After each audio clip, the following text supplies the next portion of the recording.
Another video power back. Welcome back to some more Stormworks. I'm StormRunner Gaming, and today do I have a treat for you. Finally, out of the work in progress category, this is the UNICAT Explorer Survival RV, and it is made for more of an Arctic terrain. And this vehicle is actually something in real life. I have kind of changed it around a little bit to make it more friendly to Stormworks and to my own design, especially for that interior there.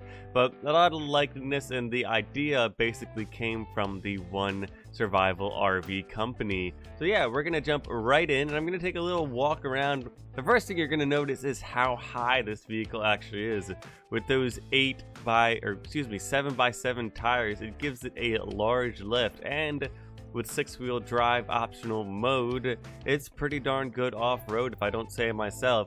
As well, if you do have any problems, we've got two main winches on each side. We have a winch for fuel here and a winch for power, just in case you do need to help anyone else by restarting their vehicle. As well, this thing holds a lot of fuel. Not including the extra emergency fuel, it holds over 6,000 liters of fuel in the underneath compartment there.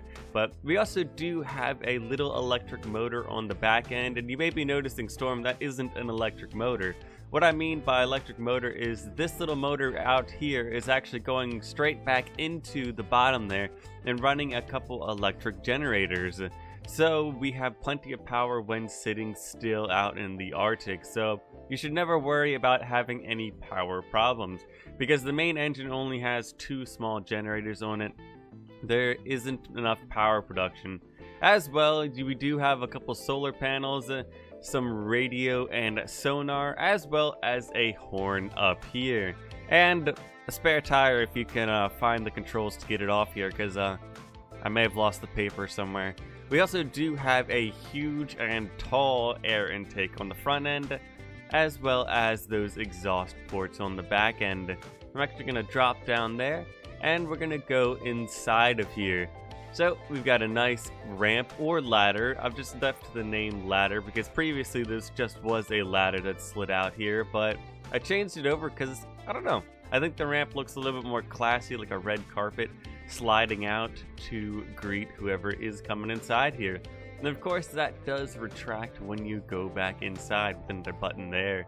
And if it does feel a little bit cramped, especially getting over to those bunk beds over there, you can put the slide out while you are not moving. And of course we do have plenty of interior lights in here. I'm going to start on the front end. I'm going to get to a couple of those controls in a minute or two. We do have a fully functioning galley up here, or kitchen, whatever you want to say it, with a decent amount of storage for this size of a vehicle here, with multiple cabinets and a decent fridge there, as well as a full working range, or stove, whatever you want to call it. And we're going to move over behind me. You do have plenty of storage around the RV here for whatever you need to bring with you. And then you've got the slide out over here with enough space for 4 people to sit and eat, as well as a couch facing over to the TV. And if you want to watch any TV, you're going to have to pop a DVD in there. But I don't know, I'm thinking of making a bet. If this actually does hit the corner of this TV, everyone out there has to subscribe, right? Come on. Come on. I don't think it's going to do it for me. I could probably sit here for hours and watch that, but it's a bet I would take. Anyways, I'm going to move on past that. We do have 2 bunk beds up here, as well as there are 2 more beds sitting next to each other on the top loft up here. You do have to crouch to get up here because there is a smaller height here. But anyways, that should be plenty of space for the 4 people this RV was built for. As well, when you are out in the middle of nowhere, you're going to need a nice loo or bathroom to, I guess, take a shower, use the restroom, and clean up after a hard day's work. So we have a fully functioning bathroom in here with a sink, stand-up shower, and a toilet here. So hopefully we brought enough toilet paper over there, or we might have to make a second run out to get some more. Now we're going to actually turn off that DVD player right there, as well as the TV. I don't think we're actually going to let it... Come on. Come on. Nope. Maybe. No. No. No. Ooh. Dang. I don't think it's going to happen. Anyways, these controls are actually to one of the controls up here. Now, I talked about it earlier, but we do have a electric generator, that small little engine on the back end there. As you can already see, leaving the lights on has drained some of our batteries here. So if we hit that button, the electric generator will spring to life, that little engine on the back end. Actually, if we jump into any one of these seats, we can now see it is roaring to life there and producing some energy for us. And all the controls for it, or at least the dials, are right here. And if you're in dire need of a lot of power, you can forego the eco mode of that, turn it to high speed charge for that engine there, and it'll produce more than double what you were currently, but it's actually a little bit more inefficient. Then again, you have so many liters of fuel that it doesn't really matter so much unless you have a super long trip that you're going on. As well, if you do kill the battery out in the middle of nowhere, no need to worry, you're not going to need someone to come out and get you. If you are in the RV, you can come in and just click this emergency power button, which will give a small, I guess, bolt of power over to the engine to restart it to get you going again. I'm actually going to shut that guy down and talk of the couple other things I've got rolling here. Of course, the cabin here has 4 seats as well, just like the rest of the RV was built. So we do also have those fuel reserves I was talking about. Approximately, I think 600 liters of fuel is in those, and you can see they're kind of straddling the side here. They are painted in black there, doing the contradicting black and white on here. But anyways, hopefully you can see them on each side here, offering us a lot more fuel than we previously had.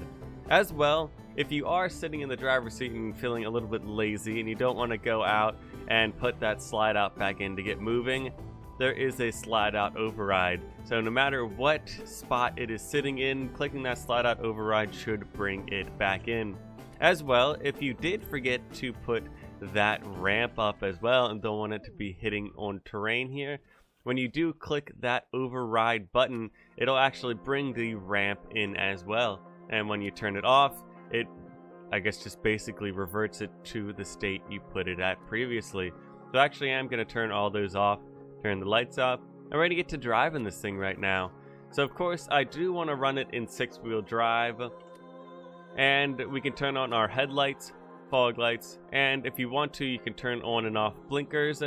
And as well, for some heavy off-roading, maybe some deep snow and whatnot, we do also have a low gear. And I do apologize because it's a little bit difficult to get down there, but that's really the only spot I could fit it. As well, we do have a gear indicator and our basic dials up here: engine RPS, temperature, battery, fuel, and our speedometer in miles per hour. So we're going to start this engine up now, and everything with the engine is automatic. The only thing you have to do to get started here is, if you want to put it in 6-wheel drive, clicking that button. And then if you see the controls to your left under that driver's seat, it's telling us to start driving, move our PRD to drive or reverse with those numbers. So park is between 1.0 and 0.99. So if we move it to anything under 0.98 to 0, then we are now in drive, and this is going to turn to 1 when we are in drive. And of course, if we do want to reverse, all we have to do is give it that negative number, any negative number, and we will be in reverse as well. So I'm going to keep it in drive for right now, and we're going to take off. And this car does have a 5-speed automatic gearbox that will get us up to approximately 65 to 70 miles an hour, depending on conditions and whatnot. I think it was limited more to 60. No, we're getting up to 70. Yeah, this top speed still is 70. On terrain, you have to be a little bit more careful, and it can sometimes get up to 65 to 70. It just depends on where you are driving. As well, we do have some pretty good ABS brakes here that should help you control if you do need to slam on them as well. And I hopefully have created a decently efficient system for this. As you can see, we definitely do have plenty of fuel with over 6,000 liters here, but that big engine in the front end does burn through it pretty quickly when we are at top speeds here. I'm going to do a little bit of off-roading over here and just, I guess, show off that low gear while we're driving here. Of course, when you do hit those brakes, it just goes back to first gear and show, yep, reverse is driving perfectly still. I was actually making sure because I haven't tested that in a little while.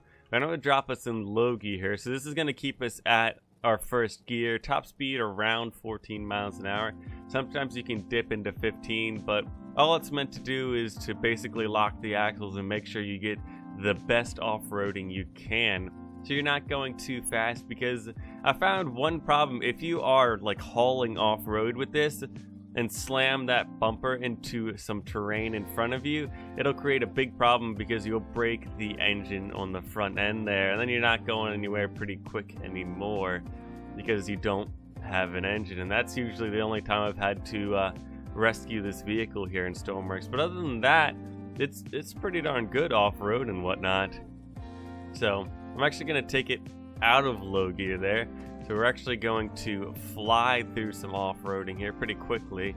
And I have to be pretty diligent about not pushing it too fast, though, about what I just talked about. But it handles terrain pretty well, although it's pretty tall in some aspects, not very wide, which isn't great for off-roading because there is a lot of weight higher up on this vehicle here.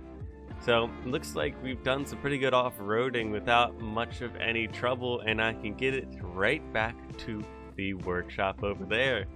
So if you guys do want to pick up this survival RV for yourself, I will leave that link down below as well. If you do have me on the Steam Workshop, you can pick it up there as well. Anyways, that is where I will be ending this video. So of course, if you guys did like this, please leave a like and consider subscribing to the channel to stay up with Stormworks and more of my content. But I've never been great. Goodbye. People need me, and I need to go.